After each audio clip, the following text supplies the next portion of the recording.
Whiskey, you should never drink alone. Whiskey, you should never drink again. You're talking to your mic, acting like you have the right, but no one cares what the hell you're saying.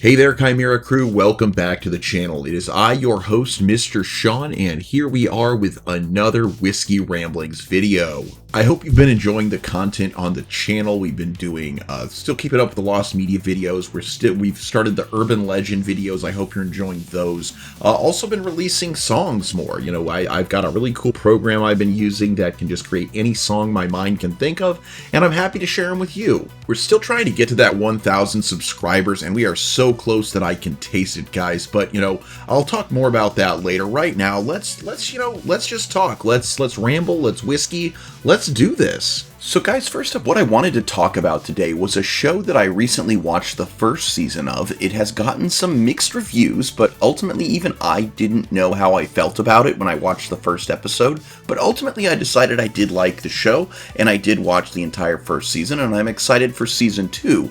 And that show is called Batman the Caped Crusader on Amazon Prime. Now, please note, this is not a continuation of any Batman show we've seen up until this point. Not Batman the Animated Series, not The Batman, not Beware the Batman, not, Brave and the Bold. This is its own standalone series made for an older audience. This is definitely not a children's cartoon. While not being overly graphic or violent, it still is very much not for kids and breaks several rules that we've seen in children's television, especially around Batman shows. The Gotham in this show is definitely inspired more by the Batman stories of the 40s and 60s, and it focuses more on like the noir aspects of like dark foreboding, mystery, rather than, all of Batman's flashy gadgets like we've kind of gotten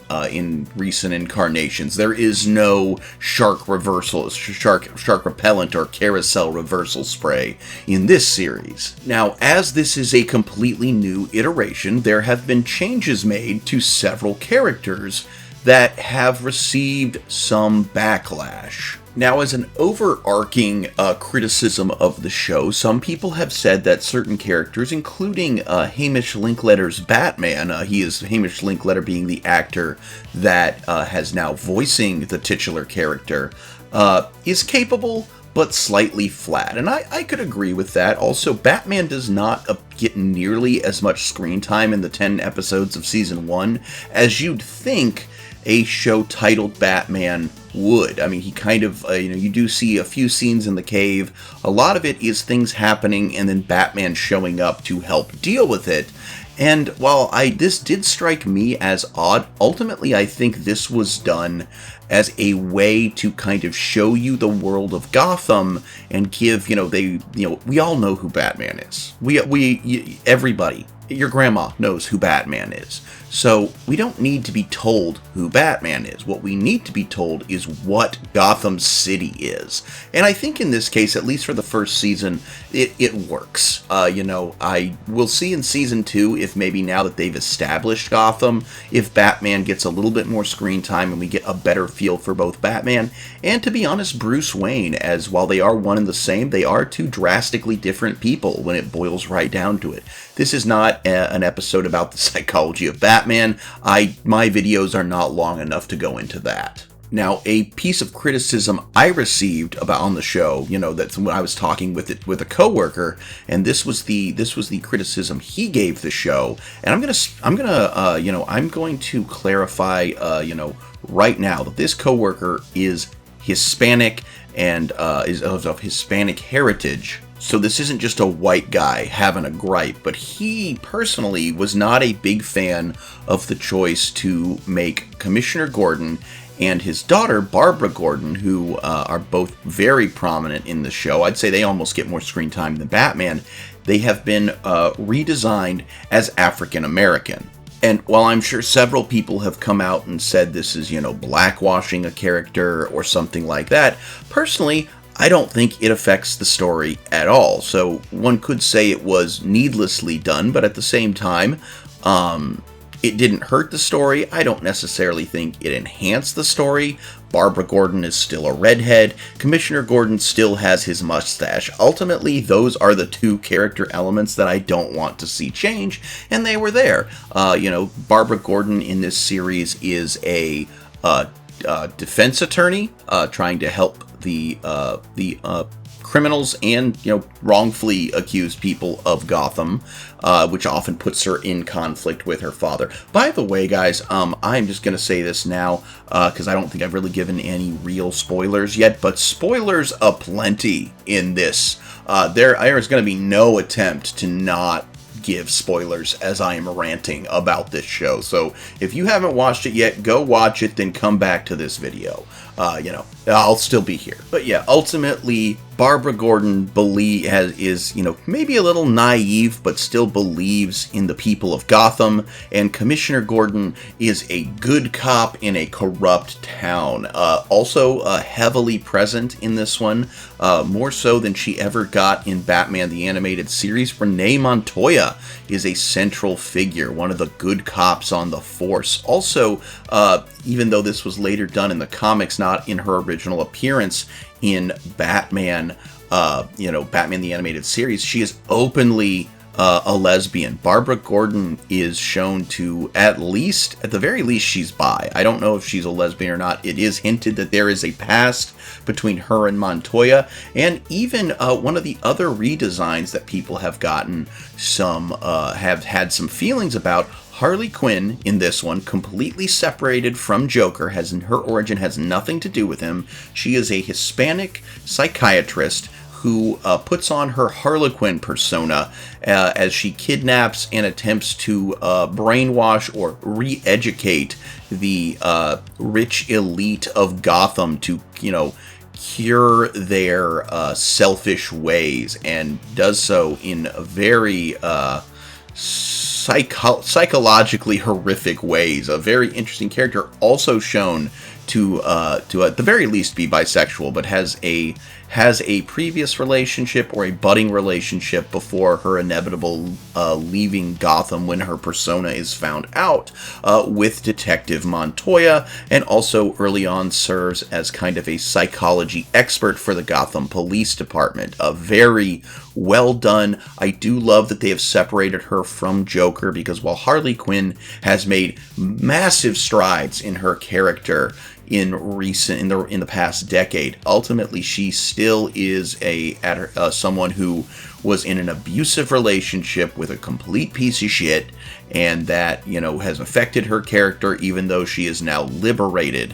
And I just love this new introduction that doesn't have anything to do with Joker. Now, I will say, I could go on a rant about my issues with how people look at and feel about the Joker. I'll just say I never once thought of him as a character that people should idolize, but I will just say I'm not really going to go into much about the Joker. Joker was teased at the end and the final scene of the final episode of Season 1. So, Joker has nothing to do really with Season 1 of Batman the Caped Crusader, and I kind of like that. I like that they're waiting. I like that they're building up Gotham. I like that they've given Harley Quinn her own backstory, and that Joker is teased for Season 2. I like that they've done this. I so often everything else in Batman gets overshadowed by the Joker. I like that they took that into consideration. In one episode, we have a new version of Clayface, still Basil Karlo, definitely reminiscent of Boris Karloff or Basil Rathbone, which I'm not sure, but that could even be where his character's name originated from. However, he isn't a full-on clay monstrosity shapeshifter like he became in, say, Batman the Animated Series. No, rather his powers are similar to the When we first meet Clayface in Batman the Animated Series, Matt Hagen, I believe, is the version that we see in Batman of the Animated Series. He's, after a tragic accident, he has been using basically this experimental cosmetic that makes his face malleable so that he can take on any persona. And, ultimately he has to do favors for the company that makes it, and ultimately that overuse of it turns him into Clayface. And this one, he is a screen actor who always played the heel due to him being, not a conventionally attractive leading man, and he underwent a surgical procedure that gave him the malleable face. He's not able to like turn his hands into weapons or anything, but he can change his appearance, and that it's a really cool. His outfit is reminiscent of the Shadow from the old radio dramas. It's a really cool adaptation of the character. And finally, of all the changes they made that I really like what they did with it. And I wasn't sure about this one at first. It was one of the ones where I'm like, this might be a tick against this series, but how they portrayed Harvey Dent. Now, in a lot of times we see Harvey Dent is this paragon of justice who may or may not have a dark side, but ultimately that dark side either has always been there, or it appears and he falls into it, and ultimately this turns him into the villain Two-Face. Now, in this version, Harvey Dent started out as kind of a piece of shit. He's the Gotham DA, he has very little sympathy for people, and ultimately he is running for mayor, but due to, he wants to clean up the city, but ultimately realizes he cannot do so without help of the mob, aka Rupert Thorne, who is also supporting the current mayor. And this is even brought up. Harvey knows full well that he is, a criminal that he's also supporting. He has the other mayor in his pocket. Thorne tells him, hey, I just like hedging my bets.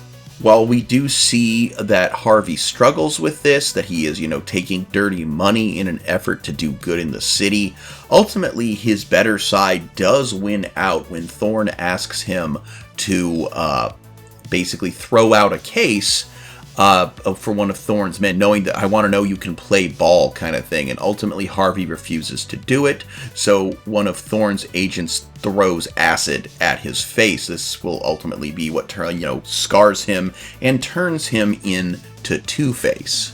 Now, the thing that's great about this, though, is that it's not that once he becomes Two-Face, his psyche cracks and he's now no longer Harvey Dent, and it's less about the duality, though there is a bit of that. One is that he's now, due to his looks, it's less about the fact, oh my god, my face, half of my face is awful. It's that he's dealing with everything he knows about justice, and, he doesn't even become a full villain. He becomes more of an anti-hero. And for the first time ever, it's actually the ugly side of his face that represents the good in him.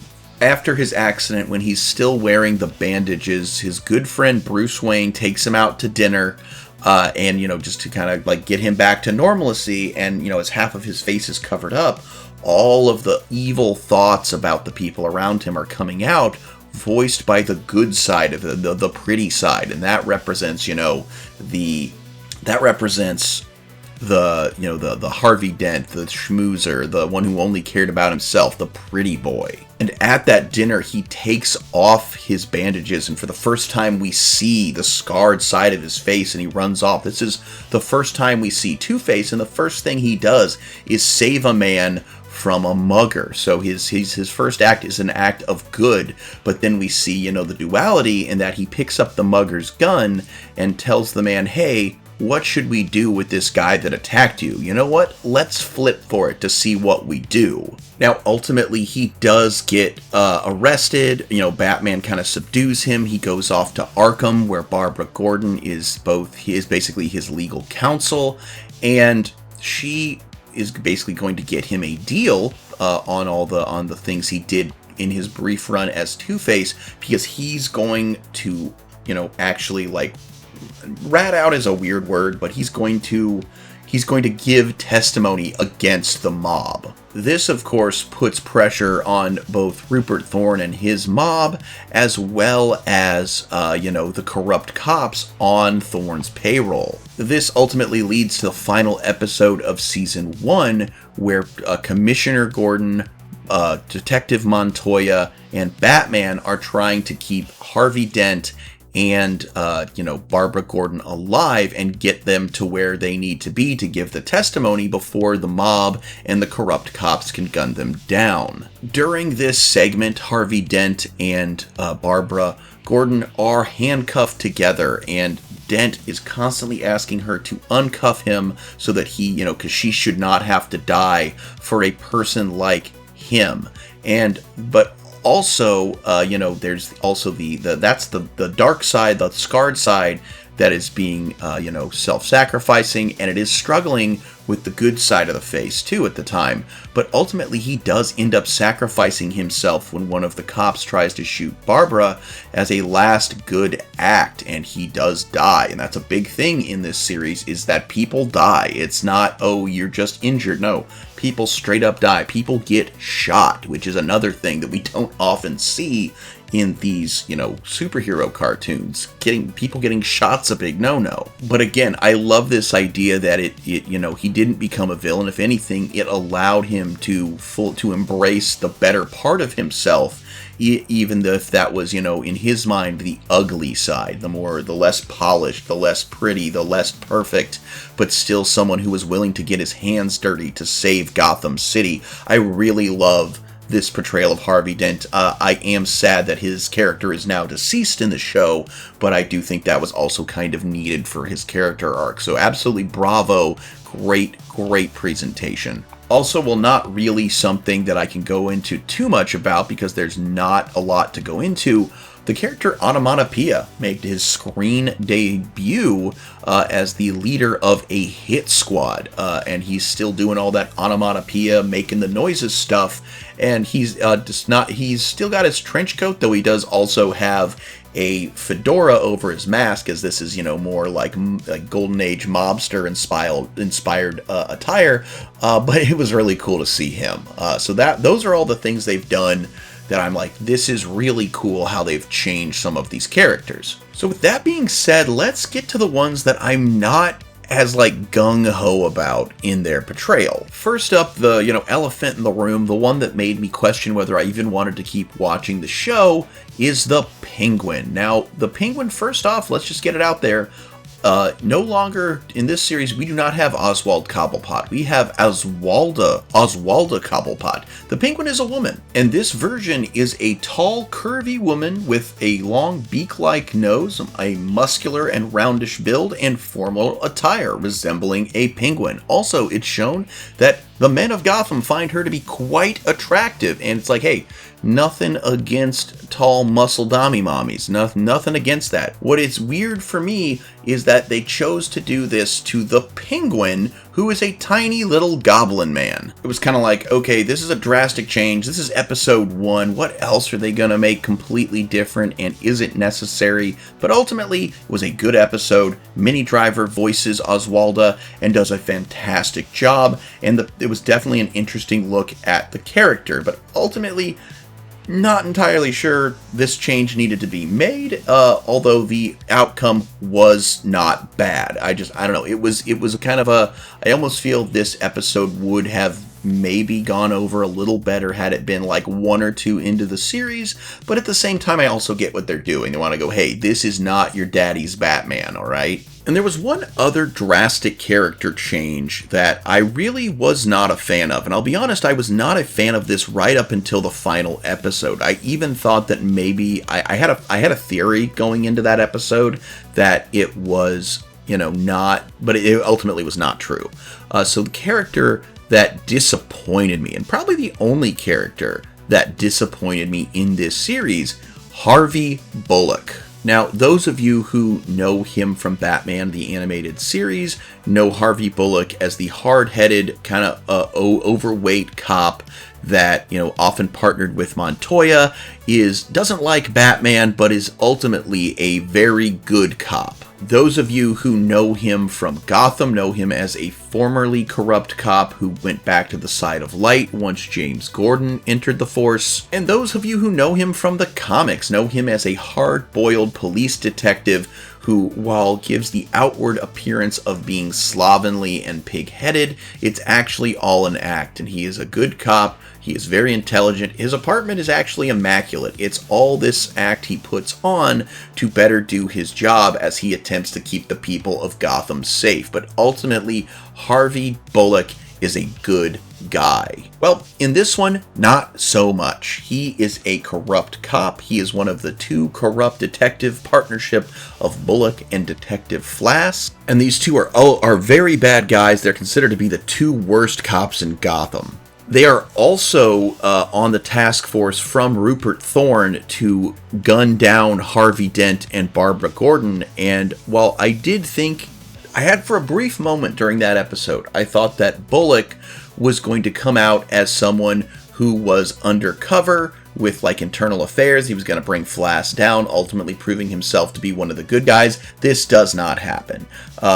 He is arrested by Commissioner Gordon, and while Flass is the one who guns down Harvey Dent, he too is ultimately arrested, and the two are now no longer members of the GCPD. The other part that I kind of forgot, though, when I had this theory, is that in an earlier episode, when, in order to try and catch Batman, they let loose a criminal, a costume criminal, Firefly, or in this case, Firebug, because he does not have the jetpack, he just has the flamethrower. And then in order to not get caught that they did this when he sets a building on fire, they shoot him dead and are hailed as heroes. So ultimately, yeah, if he was going to prove himself to be a hero and a good guy, I don't think that would have happened. But again, I've always loved this idea that while Harvey Bullock is not well liked, that Harvey Bullock is a good cop, and he does what he can to protect Gotham. This version was just every stereotype about him. This was all the rumors, basically all the worst things that he's ever been accused of being in the comics that always ultimately turned out not to be true, were true in this character. This is a bad version of Harvey Bullock, in my opinion. I always loved the idea of Bullock and Montoya being the two good cops in Gotham alongside Commissioner Gordon, but in this case, he was not that. Personally, I don't like this. It's my own personal opinion, because Harvey Bullock is a character that I grew up with in Batman the Animated Series, and then in the time reading the comics, and even when I tried to watch Gotham before that ultimately became a complete crap show. But ultimately, I loved Harvey Bullock, and I don't like this version of it. That's my 2 cents on that one. But all in all, that aside, I think this is a great show, and I love the fact that being on Prime, being for an older audience, they're allowed to break rules that they were not previously in other Batman cartoons. One, people get shot. People die all the time in this show. Cops shoot people, mobsters shoot people. There is a lot of death and murder in this, which is something you really didn't see in the cartoons. Of course, you saw it in the comics, but you just didn't see a lot of death. There were rules, no bloodletting, things like that. I always say Batman the Animated Series is really the last time in cartoons that characters had actual guns. Another thing that Bruce Timm, who did Batman the Animated Series and does this one and did Batman comics, he finally got to break a rule that he didn't get to when he was doing the DCAU. And this is shown with the character of Natalia Knight, aka Nocturna. In this show, she is a young girl with a rare condition that, one, makes her incredibly allergic to the sunlight, as well as she needs to drain the life essence of people their life energy in order to survive. So she's kind of a psychic vampire who can't go out, an energy vampire who can't go out in the sun. Now, Bruce Timm had wanted to include her in Batman the Animated Series, but they had a no vampire, like no bloodletting. They thought this episode, the network thought this episode would be too scary for kids, so they made him shelve it. And then he wanted to bring it back in Batman, because there was a rule that there was no bloodletting allowed on Saturday morning cartoons. And when they switched over to WB from Fox for the 4th season, he wanted to do it again, but then the network exec still said absolutely no vampires. So, while not a full vampire, the basically kind of met in the middle. The original character had been one that just had a skin condition.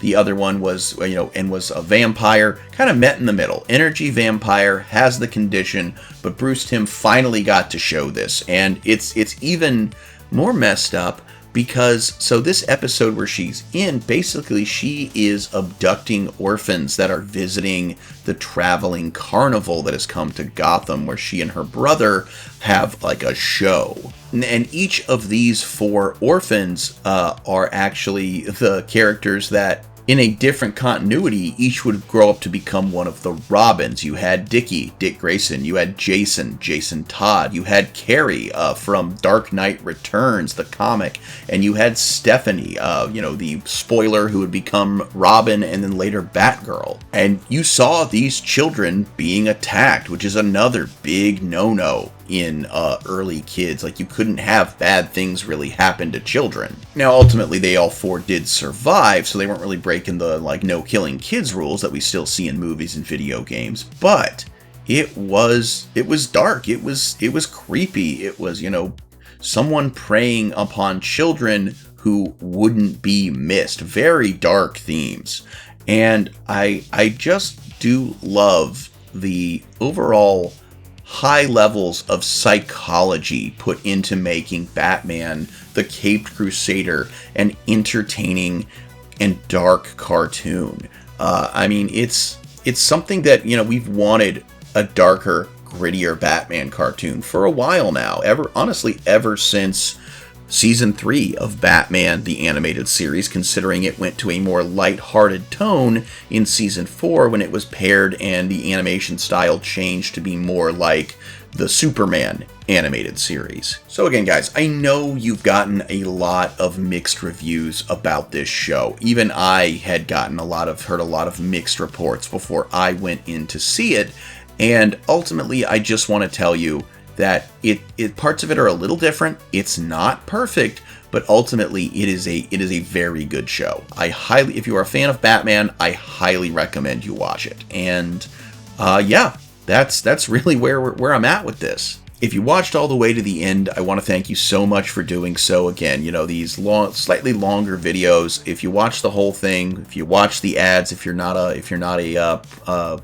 YouTube premium member, thank you so much. It really does help the algorithm.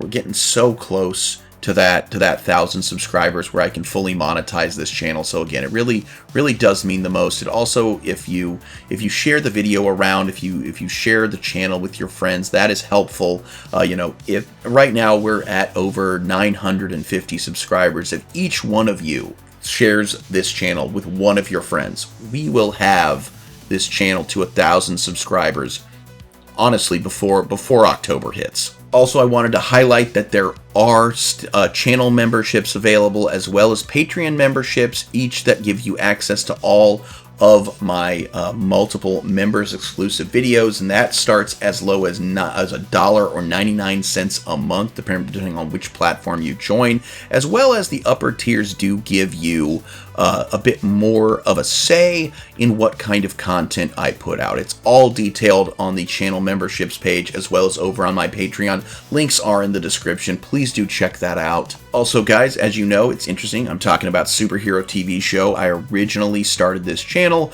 as a way to better get some free advertising for my custom superhero and fantasy miniatures. A lot of my miniatures are made using HeroClix miniatures, the Marvel and DC superhero game, and whether that's cobbling pieces together to make one of my quote-unquote chimeras, something completely one-of-a-kind and new, or if we're just painting them to look like they're wearing less clothes. Ultimately, there is a ton for sale over on eBay and Mercari, and most of the miniatures, I also sell collectibles, have been discounted to $5 as I am trying to clear out old inventory and boost sales. So, ultimately you can get, I will also combine shipping, by the way, so you can get a great deal. You can get a cool miniature, one of a kind, something that either is like, hey, this is a really cool character, or hey guys, I got something a little spicier, you know what I'm saying. But ultimately you can get all that for honestly dirt cheap over there right now, as I'm trying to get rid of my old inventory to make way for new inventory. And that's really it, guys. I want to again thank you so much for listening to me ramble about a Batman cartoon. I love Batman cartoons, and this was actually really fun to record. So until next time, everybody, I'm Mr. Sean. This is Chimera Miniatures, and I sincerely hope that you alpha great day and an even beta tomorrow. Bye-bye. Welcome to the show, we hope you'll stick around. Mr. Sean is here to entertain the crowd. We've got a bit of everything, 'cause everything's allowed. Chimera Miniatures is here to stay, we hope we make you proud. Welcome to the show, we hope you'll stick around. Mr. Sean is here to entertain the crowd. We've got a bit of everything, 'cause everything's allowed. Chimera Miniatures is here to stay, we hope we make you proud.